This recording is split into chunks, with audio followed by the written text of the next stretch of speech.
کہ اللہ مسبب الاسباب ہے، وہ اسباب کا پابند نہیں ہے، وہ اسباب کا محتاج نہیں ہے، اسباب اس کے محتاج ہیں۔ اگر یہ یقین ہے تو اللہ پر ایمان ہے، یہ نہیں ہے تو تمہارا ایمان اسباب پر ہے، وسائل پر ہے، ذرائع پر ہے، مادیات پر ہے، اللہ پر نہیں۔ اس وقت کہاں راستہ تھا؟ کوئی راستہ تھا؟ سمندر ہے اور ادھر سے لشکر آ گیا ہے۔ کلا ان معی ربی سیہدین۔ اب دیکھیے ایمان کہہ دینا آسان ہے، ہوا معکم اینما کنتم، جہاں کہیں بھی تم ہوتے ہو اللہ تمہارے ساتھ ہوتا ہے، لیکن اس کا یقین قائم ہو جائے تو زمین و آسمان کا فرق واقع ہو جائے۔ یہی بات ہوئی حضور کے ساتھ۔ غار ہے، چھپے ہوئے ہیں محمد رسول اللہ اور آپ کے وہ یار غار ابو بکر صدیق رضی اللہ تعالی عنہ۔ اقبال نے حضرت ابو بکر کی شان میں چند اشعار کہے صرف، لیکن واقعہ یہ ہے کہ بھاری بھاری نظموں پر اور قصیدوں پر بھاری ہے، طویل ترین نظمیں اور قصیدے ہوں ان پر بھاری ہے۔ ہمتیں ابو بکر کی ہمت جو ہے، کشت ملت را جو ابر، جیسے بارش سے کھیتی اپجتی ہے، ابو بکر کی ہمت اور عزیمت اس امت کو اسی طرح سینچنے والی ہے۔ ثانیے اسلام و غار و بدر و قبر، وہ دوسرے تھے اسلام میں، دوسرے پہلے کون تھے؟ انا اول المومنین، حضور فرماتے ہیں سب سے پہلا ایمان لانے والا میں، دوسرے ابو بکر۔ ویسے ہمارے ہاں یہ چلتا ہے اختلاف، حضرت علی پہلے ہیں کہ حضرت ابو بکر پہلے ہیں، لیکن اس میں بڑی خوبصورت تطبیق قائم کی ہے علماء نے اور بہت صحیح ہے۔ چار کے بارے میں فیصلہ ہی مت کرو کہ کون پہلے ہے، ان کی ایک عجیب تقسیم کر دی ہے۔ آزاد مردوں میں، بالغ مردوں میں سب سے پہلے ابو بکر، بچوں میں سب سے پہلے علی، خواتین میں سب سے پہلے خدیجہ، اور غلاموں میں سب سے پہلے زید ابن حارثہ۔ بڑی پیاری تقسیم ہے، یہ چاروں ہی پہلے ہیں، ہر ایک کے لیے اولیت ہے۔ اور واقعہ یہ ہے کہ اگر زمانی اعتبار سے تعین ہوگا تو پہلے خدیجۃ الکبریٰ آئیں گی رضی اللہ تعالی عنہ۔ کسی اور سے بات کرنے کی نوبت بعد میں آ سکتی ہے، پہلے تو اہلیہ محترمہ سے بات ہوئی، آتے ہی پہلی وحی ہوئی ہے، ابھی تبلیغ کا حکم نہیں تھا۔ کس کو بتایا واقعہ؟ ابھی اپنی نبوت کی تبلیغ کا تو حکم ہی نہیں آیا۔ واقعہ کس کا ہے؟ وہ خدیجہ کا ہے۔ جب کہا ہے کہ خشیت علی نفسی، مجھے اپنی جان کا اندیشہ ہے، تو کیا جواب دیا خدیجہ نے رضی اللہ تعالی عنہا؟ وہ صدیقۃ الکبریٰ ہے۔ صدیقات جو ہیں خواتین، ان میں چوٹی پر خدیجۃ الکبریٰ ہے رضی اللہ تعالی عنہا، اور صدیق جو مرد ہیں ان میں صدیق اکبر ہے ابو بکر صدیق رضی اللہ تعالی عنہ، لیکن صدیقات میں چوٹی پر۔ جب حضور نے فرمایا خشیت علی نفسی، کیا فرمایا؟ کیا عرض کیا؟ کیسے تسلی دی؟ نہیں، اللہ آپ کو ضائع نہیں کرے گا، آپ غریبوں کے ہمدرد ہیں، آپ مساکین کے تکالیف رفع کرنے والے ہیں، آپ بیواؤں کی سرپرستی کرتے ہیں، آپ مسافروں کی خدمت کرتے ہیں، اللہ آپ کو ضائع نہیں کرے گا۔ یہ یقین ہے اس خاتون کے اندر۔ خیر وہ ایک علیحدہ بات ہو جائے گی۔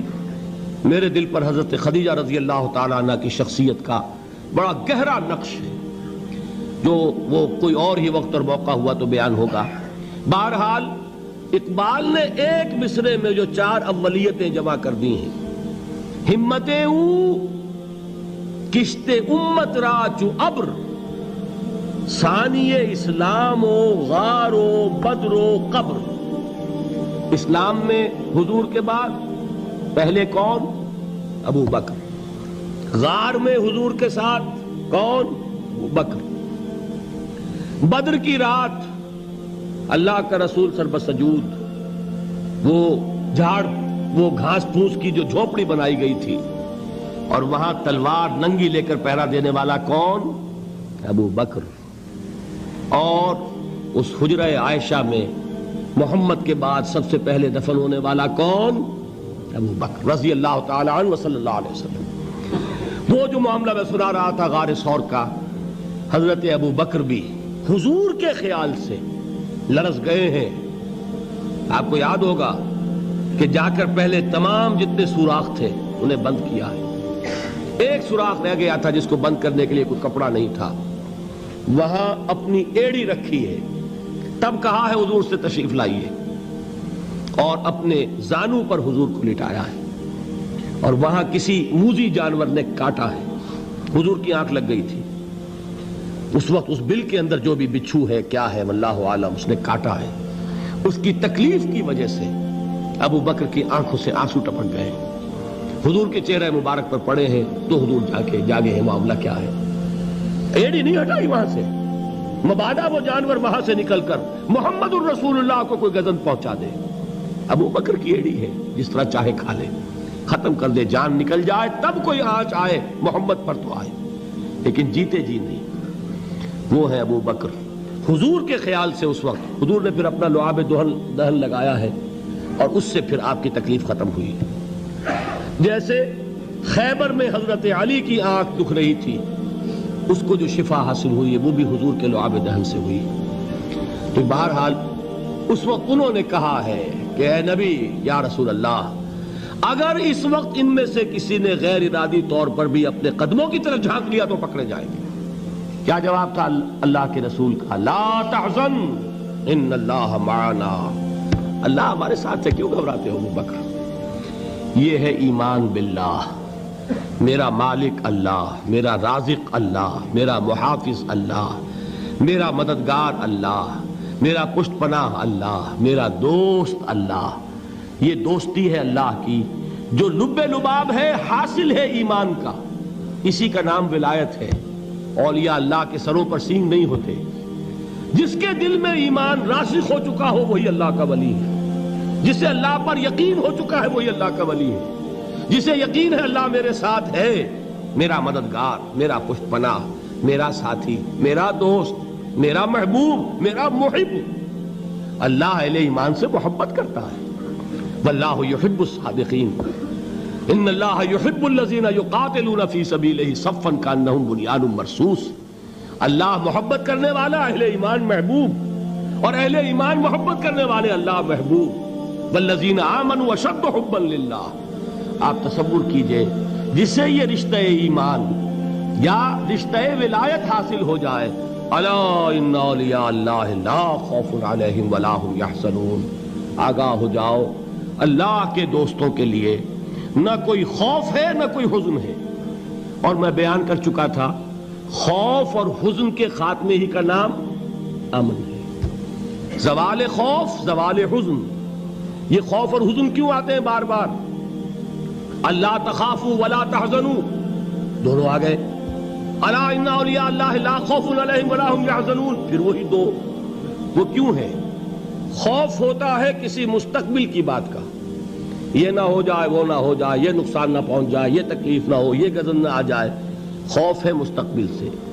حزن ہے یہ کیوں ہوا, یہ نہیں ہونا چاہیے تھا, یہ میرا فلاں چیز میرے ہاتھ سے جاتی رہی ہے, فلاں موقع نکل گیا, اب بیٹھے ہوئے ہیں اندر ہی اندر کڑ رہے ہیں, صدمہ ہے اور رنج ہے. اور جو اللہ پر ایمان رکھتا ہے وہ جانتا ہے ما اصاب من مصیبت فی الارض ولا فی انفسکم الا فی کتاب من قبل ان نبرأها ان ذلک علی اللہ یسیر لکی لا تعصوا علی ما فاتکم ولا تفرحوا بما آتاکم واللہ لا یحب کل مختال فخور. اس زمین میں یا تمہاری جانوں میں کوئی تکلیف, کوئی مصیبت نہیں آ سکتی سوائے اس کے کہ جو اللہ نے لکھ دی ہو, اس سے پہلے کہ وہ ظاہر ہو. جس کو یہ حقیقت معلوم ہو گئی اس کو یہ طرز عمل اختیار کرنا چاہیے. جو چیز چھن جائے, جاتی رہے, چھوٹ جائے, اس پر افسوس نہ کرو. کس نے چھینی؟ دوست نے. دوست کے فیصلے پر شکایت. دوستی کو بٹا لگا رہے ہو, سرے تسلیم خم ہے جو مزاج یار میں آئے.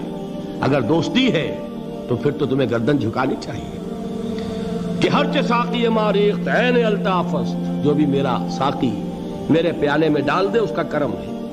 جو اس کی طرف سے آئے اس پر کوئی رنج نہیں, کوئی صدمہ نہیں, کوئی غم نہیں, کوئی شکایت نہیں, کوئی شکوہ نہیں.